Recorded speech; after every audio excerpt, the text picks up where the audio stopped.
मकान बनाने वाले मिस्त्री मजदूर अनपढ़, कार बाइक ठीक करवाते हैं अनपढ़, घर में बिजली की वायरिंग करानी हो या एक स्विच लगाना हो तो अनपढ़, मकान रंग रोगन करवाना हो तो अनपढ़, घर की टीवी वॉशिंग मशीन इस्त्री वगैरह ठीक करवानी हो तो अनपढ़, शेव बाल कटवाने के लिए अनपढ़, शादी ब्याह पे खाना पकाने हो तो अनपढ़, कार कोच ट्रक वगैरह का ड्राइवर अनपढ़, घर में हर काम करने वाले मुलाजिम अनपढ़, फैक्ट्री मुलाजिम वर्कर मजदूर अनपढ़, गोश्त सब्जी कपड़े जूते वगैरह लेने जाते हैं तो दुकान वाले अनपढ़, मंडी से गाय भैंस बकरा वगैरह लेने जाते हैं तो उनको पालने व बेचने वाले अनपढ़, होटल से चाय पीने जाते हैं तो अनपढ़। लिखी हुई लिस्ट में अक्सरियत इन्हीं की तादाद है जिन्होंने स्कूल का मुंह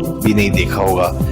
इस मुल्क व निजाम का बेड़ा गर्क अनपढ़ ने नहीं बल्कि तालीम याफ्ता ने किया है। बचपन से सुनते और देखते आ रहे हैं कि तरक्की के लिए तालीम बड़ी जरूरी है।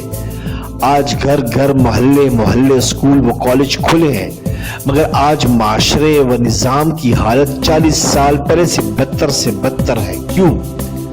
आज करप्शन कौन कर रहा है? आखिर हमारा निजाम तालीम पढ़े लिखे और अनपढ़ में फर्क पैदा क्यों नहीं कर सका?